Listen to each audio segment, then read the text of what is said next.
45절에서 56절 말씀입니다. 마태복음 27장 45절에서 56절 말씀입니다. 우리 다 같이 한 목소리로 함께 읽습니다. 제6시로부터 온 땅에 어둠이 임하여 제9시까지 계속되더니 제9시쯤에 예수께서 크게 소리질러 이르시되 엘리 엘리 라마 사박다니 하시니 이는 곧 나의 하나님 나의 하나님 어찌하여 나를 버리셨나이까 하는 뜻이라. 거기 섰던 자 중 어떤 이들이 듣고 이르되 이 사람이 엘리야를 부른다 하고 그 중에 한 사람이 곧 달려가서 해면을 가져다가 신 포도주에 적시어 갈대에 꿰어 마시게 하거든. 그 남은 사람들이 이르되 가만두라 엘리야가 와서 그를 구원하나 보자 하더라. 예수께서 다시 크게 소리 지르시고 영원히 떠나시니라. 이에 성소 휘장이 위로부터 아래까지 찢어져 둘이 되고 땅이 진동하여 바위가 터지고 무덤들이 열리며 자던 성도들의 몸이 많이 일어나되 예수의 부활 후에 그들이 무덤에서 나와서 거룩한 성에 들어가 많은 사람에게 보이니라. 백부장과 및 함께 예수를 지키던 자들이 지진과 그 일어난 일들을 보고 심히 두려워 이르되 이는 진실로 하나님의 아들이었도다 하더라. 예수께서 숨기며 갈릴리에서부터 따라 많은 여자가 거기 있어 멀리 바라보고 있으니 그 중에는 막달라 마리아와 또 야고보와 요셉의 어머니 마리아와 또 베세베대 아버들의 어머니도 있더라. 아멘.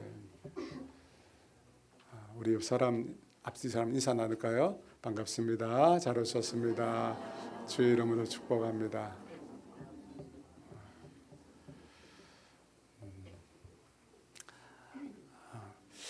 예수님께서 극심한 고통 가운데서 온갖 멸시와 저주를 다 받으셨지만 주님은 끝까지 아무 말씀을 하지 않으시고 인간의 죄에 대한 형벌을 오로지 홀로 다 받으셨습니다.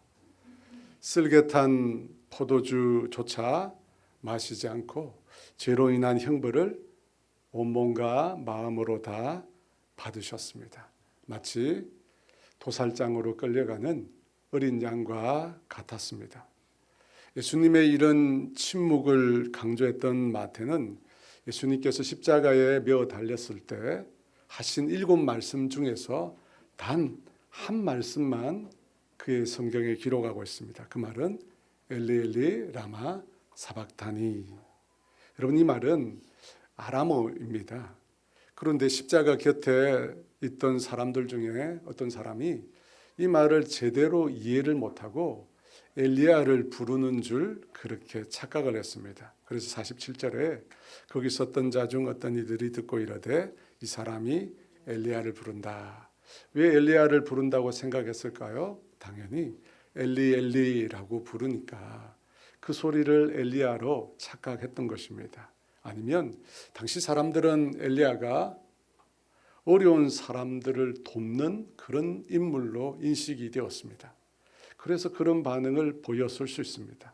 여하튼 그 말을 듣고 또 다른 사람이 달려가서 해면에 신 포도주를 적셔 갈대에 꿰어서 예수님께 드리려고 했습니다. 앞서 예수님께서 쓸개탄 포도주를 거절하셨다고 했잖아요. 마가복음에서는 모략탄 포도주를 예수님이 거절하셨다고 합니다. 여러분, 이것들은 모두 고통을 경감시키는 역할을 합니다. 그런데 오늘 본문에도 나와 있는데 군인들이 희롱하면서 신 포도주를 주었다고 합니다. 이 신 포도주는 고통을 줄여주는 것이 아니라 단지 갈증만 해소시킬 수 있는 아주 값싼 음료라고 합니다. 그런데 그것조차 마시지 못하게 합니다. 여러분, 이걸 보면 인간이 얼마나 잔인한지 모릅니다. 이 십자가라고 하는 정말 극악한 형벌도 부족한 것입니까? 값싼 음료조차도 조롱의 도구로 사용해서 엘리야가 진짜 와서 그를 구원하는지 보자라고 하며 예수님을 끝까지 희롱합니다. 사람들은 예수께서 엘리야를 부른다고 생각했지만 사실 그 말씀은 무슨 뜻입니까? 나의 하나님, 나의 하나님, 어찌하여 나를 버리시나이까 라는 뜻입니다. 여러분, 그 말씀이 무슨 의미입니까? 나의 하나님, 나의 하나님, 어찌하여 나를 버리시나이까. 예수님은 하나님을 먼저 나의 하나님이라고 부르고 계십니다. 여러분, 이 표현은 예수님께서 평소 쓰시던 그러한 말과는 다릅니다. 예수님은 하나님을 어떻게 불렀을까요? 아버지라고 불렀습니다. 혹은 기도 때 아빠라고도 부르셨습니다. 유대인들 중에는 당연히 그렇게 하나님을 부르는 사람이 아무도 없었습니다. 유독 예수님만 하나님을 아버지 혹은 아빠라고 불렀습니다. 너무나 당연한 것이지만 예수님께 하나님은 아버지셨기 때문입니다. 마가복음 14장 36절에 겟세마네 동산에서 기도할 때도 이렇게 하셨습니다. 같이 있습니다. 아빠 아버지여, 아버지께는 모든 것이 가능하오니 이 잔을 내게서 옮기시옵소서. 그러나 나의 원대로 마시옵고 아버지의 원대로 하옵소서. 겟세마네 동산에서 기도하실 때도 주님은 하나님을 아빠, 아버지라고 부르셨습니다. 그런데 지금 이 순간에 십자가에 메어 달려있는 이 순간에, 여러분, 이 순간은 정말 절실히 아버지가 필요한 순간이잖아요. 그런데 예수님은 아빠, 아버지를 부르지 않으시고 나의 하나님이라고 부르고 계십니다. 여러분, 왜 그럴까요? 왜 늘 부르시던 명칭으로 부르지 않고 나의 하나님이라고 부르는 것일까요? 그것은 지금 예수님께서는 아들로서 하나님을 대면하시는 것이 아니라 죄인으로서 하나님을 대면하고 계시기 때문입니다. 인류의 죄를 대신 지신 죄인으로서 그 죄를 심판하시는 하나님 앞에 서 계신 것입니다. 그래서 아빠, 아버지라고 하는 관계 용어를 사용하지 않으시고 나의 하나님이라고 부르시는 것입니다. 여러분, 이 말은 하나님과 거리감을 느끼게 합니다. 친근하게 다가가지 못하고 뭔가 하나님께로부터 멀리 떨어져 있는 그런 느낌을 우리에게 줍니다. 그리고 이어서 어찌하여 나를 버리시나이까 라고 외칩니다. 여러분, 버린다고 합니다. 무슨 뜻입니까? 왜 버린다고 하시는 것일까요? 이 표현 역시도 예수님이 십자가에 메어 달린 이 순간은 아들이 아니라 죄인이기 때문입니다. 여러분, 죄인은 하나님께 가까이 나아갈 수 없습니다. 죄인은 하나님의 공의에 의하여 심판받을 수밖에 없는 자입니다. 죄인은 하나님의 심판을 받고 버려짐을 당할 수밖에 없는 자입니다. 그래서 예수님께서 어찌하여 나를 버리시나이까, 버리신다고 자신의 고통을 토로하시는 것입니다. 여러분, 예수님이 말씀하신 엘리 엘리 라바 사박다니라고 하는 말씀은 예수님께서 아들이 아닌 죄인으로 하나님의 심판을 지금 그분이 받고 계신다라고 하는 것을 뜻하는 표현입니다. 여러분, 이 말씀뿐 아니라 당시 상황도 보면 예수님께서 하나님으로부터 지금 징벌을 받고 있다라고 하는 것을 우리가 알 수 있습니다. 45절 말씀인데요, 우리 같이 있습니다. 제6시로부터 온 땅에 어둠이 임하여 제9시까지 온 땅에 어둠이 임했다고 합니다. 여러분, 이 어둠은 도대체 어디서 온 것일까요? 예수님께서 십자가에 못 박힌 시간은 우리 시간으로 하면 오전 9시입니다. 그리고 정오가 되는 제6시가 되었을 때 온 땅에 어둠이 임합니다. 그리고 그 어둠은 예수님이 운명하시는 제9시 오후 3시까지 계속 되었습니다. 여러분, 이 어둠은 단순 자연 현상이 아닙니다. 이 어둠은 저주와 심판을 상징합니다. 우리가 잘 아는 이집트의 10가지 재앙 중에 하나가 흑암, 어둠의 재앙이 있었습니다. 출애굽기 10장 22절인데요. 우리 함께 있습니다. 모세가 하늘을 향하여 손을 내밀어 캄캄한 흑암이 3일 동안 애굽 온 땅에 있어서, 여러분, 흑암입니다. 여러분, 어둠은 하나님의 재앙이며 하나님의 심판을 뜻하는 것입니다. 그래서 이 십자가에 메어 달린 예수님이 십자가에 메어 달렸을 때 온 세상이 어둠이 가득 찼다고 하는 것은 죄에 대한 하나님의 심판을 말하는 것입니다. 근데 그 심판을 지금 누가 받고 있습니까? 하나님의 아들이신 예수님께서 그 심판을 받고 계십니다. 그래서 나의 하나님 어찌하여 나를 버리십니까? 라고 고통스러운 신음을 내뱉고 계신 것입니다. 그런데 여러분 생각해 보면 하나님께서 어떻게 그 아들 예수를 버릴 수 있습니까? 여러분 성경에 보니까 하나님과 그 아들 예수 그리스도의 관계가 어떻다고 표현되어 있습니까? 어떻다고 표현되어 있는데 왜 어떻게 하나님은 그 아들을 버리실 수 있습니까? 하나님과 그 아들 예수 그리스도는 영원부터 함께 계신 분이라고 성경에 말합니다. 요한복음 1장 1절에 태초에 말씀이 계시니라, 이 말씀이 하나님과 함께 계셨으니 이 말씀이 곧 하나님이시니라. 여러분 이 말씀은 예수님을 뜻합니다. 태초부터 시간이 존재하기 전부터 말씀이신 예수님은 하나님과 함께 계셨습니다. 그분들은 따로 존재하신 적이 단 한 번도 없습니다. 그래서 예수님은 하나님을 가리켜서 나와 아버지는 하나라고 얘기했습니다. 요한복음 10장 30절에 나와 아버지는 하나이니라. 여러분 하나라는 말은 예수님과 하나님이 연합되어 있다는 겁니다.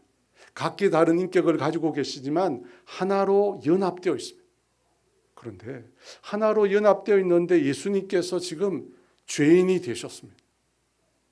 그러면 그 연합은 어떻게 될까요? 하나로 연합되어 있는데 하나님은 거룩한 분이신데 예수님은 죄인이 되어 있습니다. 여러분 이 연합이 어떻게 됩니까? 여러분 이 연합은 깨어지게 됩니다. 예수님이 죄인이 되심으로 하나님 아버지와의 연합은 깨어지게 됩니다. 흔히 우리가 삼위일체라고 말합니다. 세 인격의 하나님이 하나를 이루고 있는데 그 중에 예수님께서 아버지 하나님께로부터 분리되어 나갔다는 것입니다. 여러분 이것은 인간이 이해할 수 없는 예수님의 영적인 고통입니다. 예수님의 영적인 고통입니다. 이 고통 때문에 주님이 그토록 괴로워하시는 겁니다. 하나님의 연합이 깨어진 거예요. 여러분 신성이 하나이신 신성이 그 가운데 분리되고 찢어진 것입니다. 고난을 겪으며 십자가를 지는 동안 예수님은 너무나 큰 육체적 고통과 마음의 고통을 겪으셨습니다. 그런데 그 고통보다 예수님에게서 가장 큰 고통은 바로 이 영적인 고통입니다. 아버지께로부터 분리되는, 아버지께로부터 버림을 받는 고통입니다. 여러분 이 고통을 우리는 도저히 이해할 수 없습니다. 여러분 그렇잖아요. 우리는 아버지 아들이 분리되는 고통, 아버지 아들이 서로 끊어지는 고통, 이 고통을 우리가 어떻게 이해합니까? 이해하기가 어렵습니다. 예수님의 골고다 사건의 예표로 등장하는 구약의 사건이 있습니다. 이 사건은 창세기 22장에 나옵니다. 우리가 잘 아는 아브라함이 그 아들 이삭을 하나님께 바치는 사건입니다. 하나님께서 아브라함에게 그가 100세에 낳은 사랑하는 자녀 독자 이삭을 하나님께 번제로 바치라고 합니다. 여러분 번제가 뭐죠? 여러분 번제는 짐승의 모든 부위를 다 태워서 하나님께 드리는 제사입니다. 성경에 보니까 번제를 드릴 때 내장을 꺼내어 가지고 깨끗이 씻은 후에 불 위에 올려놓습니다. 그리고 뼈와 살과 기름을 또 잘라서 모두 제단 위에 올려서 불에 태웁니다. 그리고 그 전부를 하나님께 드리는 제사가 번제입니다. 그런데 그 제사를 하나님께서 아브라함에게 단 하나뿐인 아들 독자 이삭에게 이삭을 죽여서 그렇게 바치라는 겁니다. 여러분 이것은 우리가 다 알듯이 아브라함의 믿음을 시험하기 위해서입니다. 우리가 다 아는 것처럼 그 사건의 마지막은 어떻게 끝납니까? 하나님께서 이삭을 대신해서 수양을 준비하십니다. 그리고 그 순양을 아브라함이 잡아서 그것을 하나님께 바치게 됩니다. 그런데 여러분 만약 아브라함이 그날 하나님 말씀하신 것처럼 자신의 하나뿐인 사랑하는 독자 이삭을 번제로 하나님께 바쳤다면 그 다음은 어떻게 되었을까요? 여러분 실제 그 일이 일어났다면 아브라함은 그 이후에 어떤 삶을 살았을까요? 그걸 상상하기는 어렵지 않습니다. 그런데 여러분, 그 일이 실제로 일어났습니다. 아브라함이 죽은 이후 2000년 이후 골고다 그 해골의 언덕 위에서 바로 그 일이 현실이 됩니다. 하나님께서 자신의 독생자 하나뿐인 예수 그리스도를 십자가에 메어 달리게 하십니다. 그 손과 발에 못을 박으시고 머리에 가시관을 씌우시고 그 옆구리를 창으로 찔러서 하나님께서 인간의 죄에 대한 희생 제물로 예수님을 바치십니다. 그런데 여러분, 그 일은 의로운 자를 위해서 한 일이 아닙니다. 선한 사람을 위해서 그런 일을 한 것도 아닙니다. 죄인을 위해서, 멸망받아 마땅한 죄인들을 위해서 하나님께서 자기 아들을 십자가에 내어주신 것입니다. 여러분, 우리가 십자가를 바라볼 때 우리는 그 십자가가 우리에게 하나님의 사랑을 말해준다고 믿습니다. 그런데 주님의 그 십자가는 아버지 하나님께는 고통 그 자체였을 것입니다. 말로 표현할 수 없는 고통이 십자가에 있었을 것입니다. 하나님은 자기의 사랑하는 아들을 주셨습니다. 그 아들을 인간의 죄를 위한 제물로 내어주셨습니다. 그러므로 여러분, 십자가는 너무나 잔혹한 심판의 현장인 것입니다. 너무나 잔인한 것입니다. 무엇을 위해서요? 무엇을 위해서 그런 잔인한 죽음을 하게 하셨습니까? 인간을 구원하기 위해, 인간의 죄를 사하기 위해. 여러분, 죄라는 것은 그 같은 고통을 하나님께 안겨주는 것입니다. 사랑하는 여러분, 예수님께서 그렇게 십자가에서 희생 제물이 되셨습니다. 그 예수님의 죽음, 그 죽음은 오늘 우리에게, 그리고 그때 그 당시 사람들에게 어떤 결과를 가져다 주었을까요? 예수님의 죽음은 도대체 무엇을 우리에게 주었을까요? 마태는 예수님이 죽은 이후 그 현장에서 일어난 사건들을 기록하고 있습니다.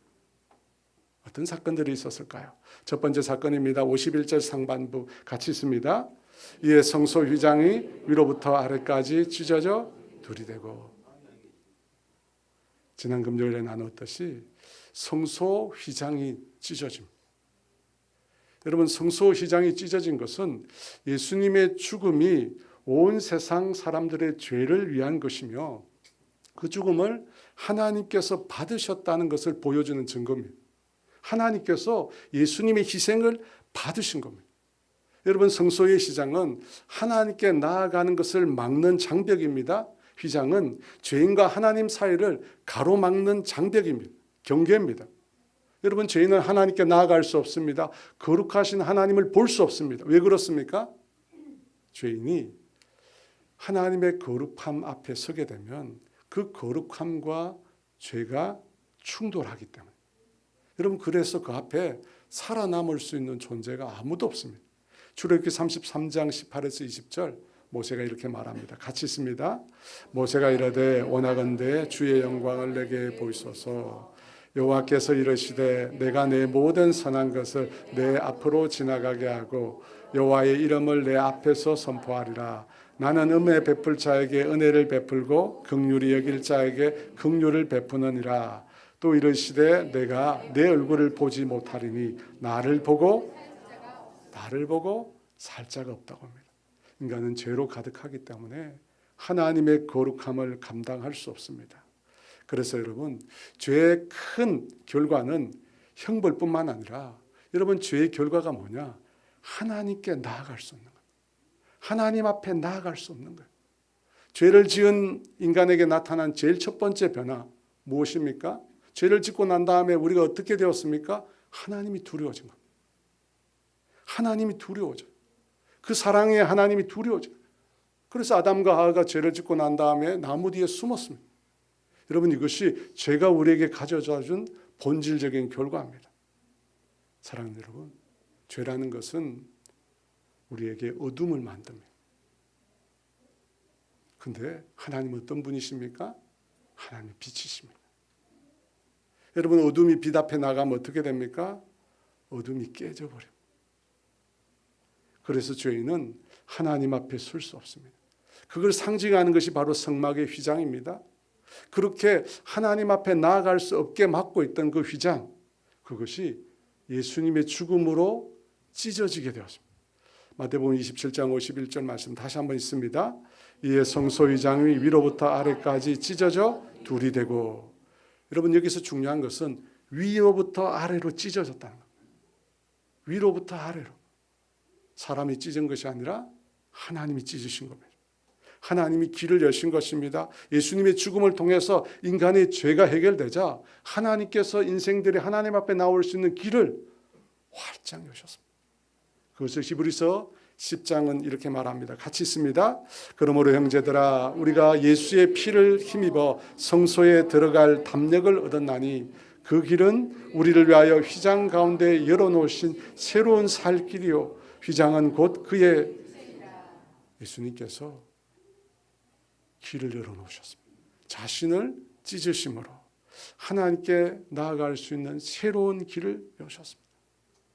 그런데 여러분 이것은 예수님이 죽기 이전에 이미 예수님께서 말씀하셨어요. 요한복음 14장 6절 말씀 있습니다. 예수께서 이르시되 내가 곧 길이요 진리요 생명이니 나로 말미암지 않고는 아버지께로 올 자가 없나니. 길이요 진리요 생명이니 라고 하는 단어에 정관사가 붙어 있습니다. 하나님께 나아가는 유일한 길, 유일한 진리 주님이십니다.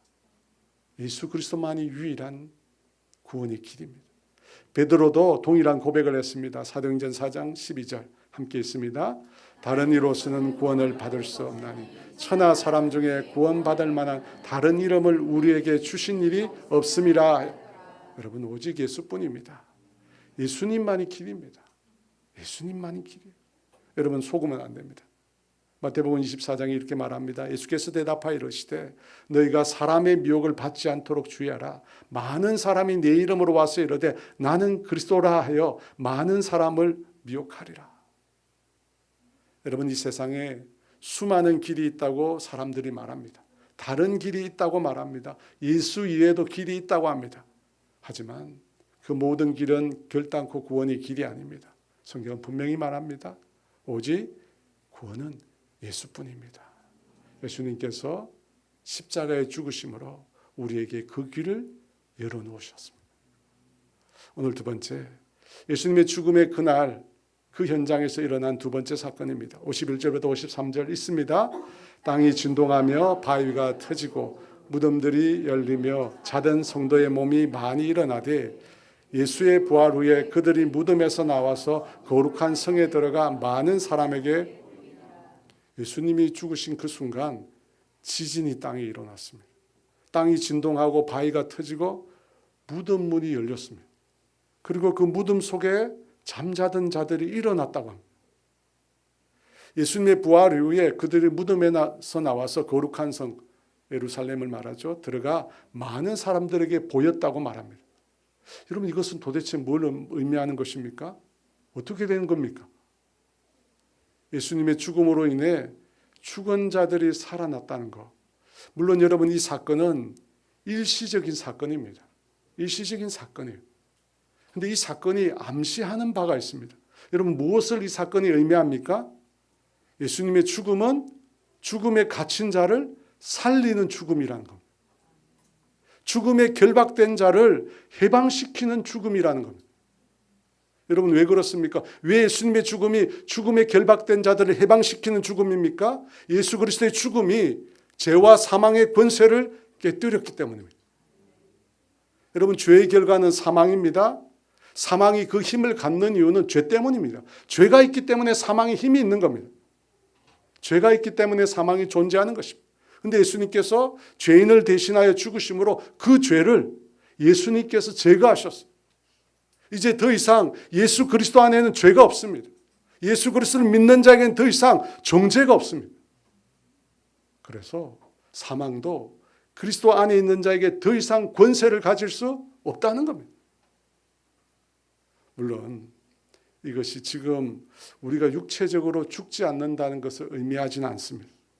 왜냐하면 아직 하나님의 완전한 구원, 하나님의 나라가 완전히 이루어지지 않았기 때문입니다. 그런데 마지막 날 예수님이 이 땅에 다시 오실 때 예수 안에서 죽은 자들이 다시 살아나게 될 것입니다. 그때 주님과 함께 영원히 영생의 삶을 누리게 될 것입니다. 여러분, 예수님이 죽으신 이후에 죽은 자들이 살아난 것은 바로 그것을 미리 보여주는 표지입니다. 예수 안에서 영원한 생명이 있고 예수 안에서 죽은 자들이 다시 살아나게 될 것을 미리 보여주는 사건이라는 것입니다. 저는 이 부분을 묵상하면서 그런 마음이 들었습니다. 여러분, 분명 구원의 날에, 구원이 완성되는 날에 저와 여러분 모두가 영생의 삶을 누리게 될 것입니다.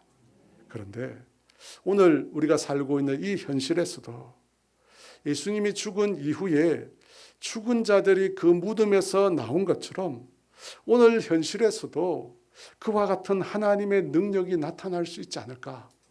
여러분 어떻습니까? 그와 같은 하나님의 능력이 우리 가운데 나타날 것입니다. 여러분 믿으십니까? 여러분, 주님이 우리를 위해서 계획하신 거 우리가 다 알 수 없습니다. 하지만 하나님께서 당신을 사랑하는 자를 위하여 놀라운 일을 준비하고 계십니다. 그 일은 우리의 눈으로 보지 못하고 귀로 듣지 못하고 우리의 마음으로도 생각하지 못한다고 성경은 분명히 말씀합니다. 그러므로 우리가 성령 안에서 믿음으로 구하지 못할 것은 없습니다. 그래서 오늘 이 밤에 우리가 기도할 때 하나님의 뜻을 따라서 주님의 주권을 인정하는 믿음 안에서 여러분 주님의 능력을 구하십시오. 주님께서 여러분 가운데 놀라운 일을 행하실 것입니다.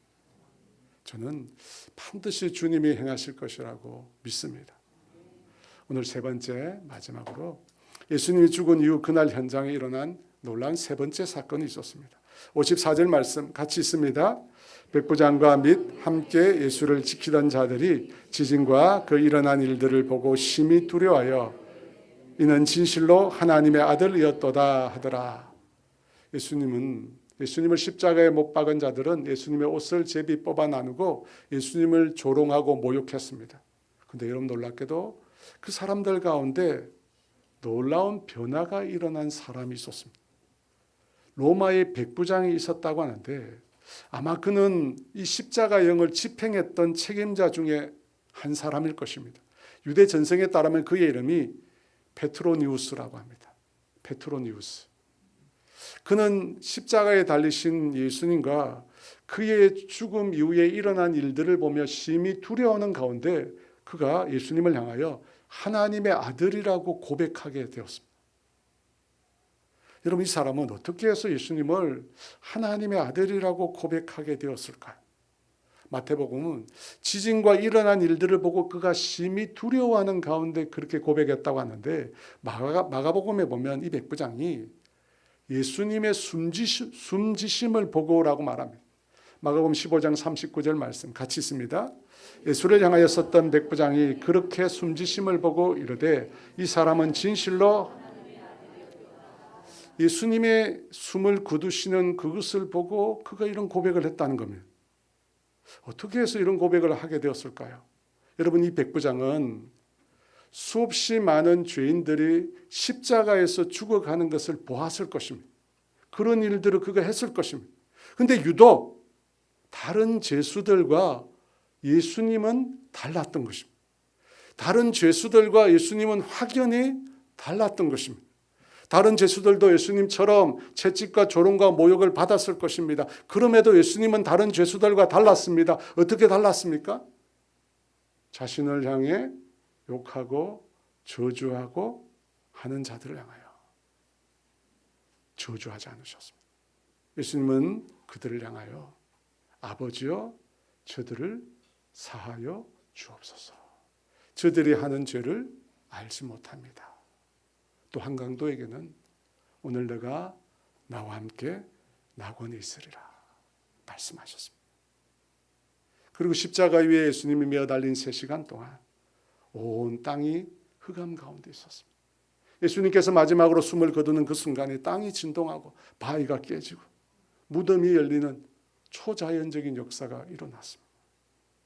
그 모든 장면을 그 백부장은 직접 눈으로 목격했습니다. 그리고 그분의 죽음을 보고 확신하게 되었습니다. 이는 진실로 하나님의 아들이었도다. 전성에 의하면 그날 예수님을 그리스도로 받아들였고 후에 지금의 튀르키예 땅인 갑바도기아에서 복음을 전하다가 순교를 당한 것으로 알려져 있습니다. 사랑하는 여러분, 세 번째 놀라운 일은 십자가 아래서 구원의 역사가 일어났다는 것입니다. 심판과 저주 가득한 그곳에 놀라운 구원의 역사가 일어났다는 것입니다. 여러분, 예수님의 죽음이 바로 상징하는 바가 일어난 것입니다. 예수를 죽였던 그 사람이 예수를 믿는 자로 변화되었습니다.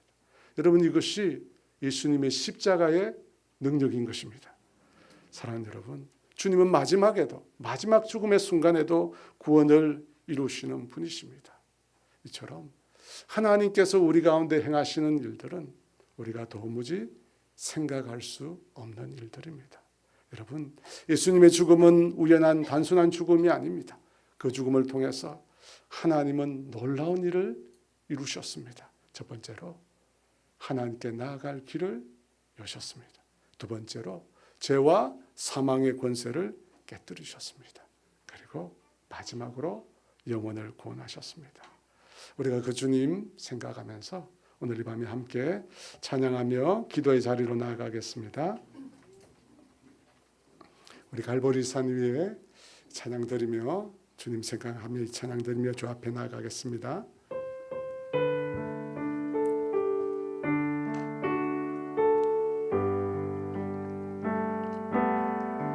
갈보리산 위에 십자가 섰으니 주가 고난을 당한 표라. 험한 십자가를 내가 사랑함은 주가 보혈을 흘림일세. 죄 웃은 일을 얻기까지 주의 십자가 살아가니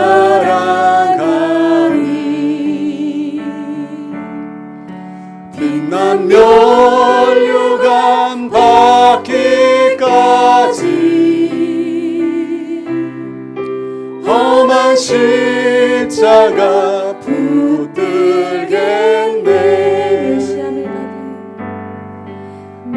멸시함을 받은 주의 십자가에 나의 마음이 끌리도다. 귀한 어린 양이 영광 다 버리고 험한 십자가 지셨도다. 죄 웃은 일은 얻기까지 주의 십자가 사랑하니 빛난 면류관 받기까지 험한 십자가 붙들겠네. 험한 십자가에 주가 흘린 피를 믿는 마음으로 바라보니 나를 용서하고 내 죄 사하시려 주가 흘리신 보혈일세. 죄 웃은 일을 얻기까지 주의 십자가 사랑하니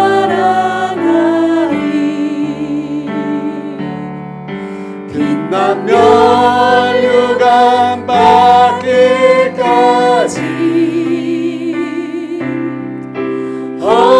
십자가 붙들겠네. 주가 예비하신 나의 본향집은 주가 예비하신 나의 본향집에 나를 부르실 그날까지 험한 십자가를 항상 달게 지고 내가 죽도록 충성하리. 최후 승리를 얻기까지 주의 십자가 살아가리. 빛나며 멸류관 받기까지 험한 십자가 붙들겠네.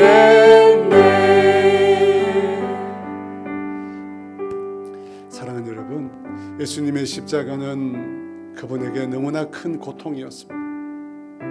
하나님께서 인간이 되셔서 그 죄인의 죄를 진다는 것 한없이 고통스러운 일이었습니다. 근데 저와 여러분을 살리시기 위해서, 우리를 구원하시기 위해서 주님이 그 고통을 지셨습니다. 여러분, 그 고통을 통해서 우리가 하나님께로 나아갈 길이 열렸습니다. 주님이 우리를 위해서 하신 그 일, 하나님께로 나아갈 길을 여셨습니다. 여러분, 휘장은 이미 찢어졌습니다. 우리를 결박하는 것들, 우리를 정죄하는 것들은 예수 그리스도 안에서 다 깨어졌습니다. 여러분, 두려워하지 마십시오. 하나님은 우리를 두렵게 하시는 분이 아니십니다.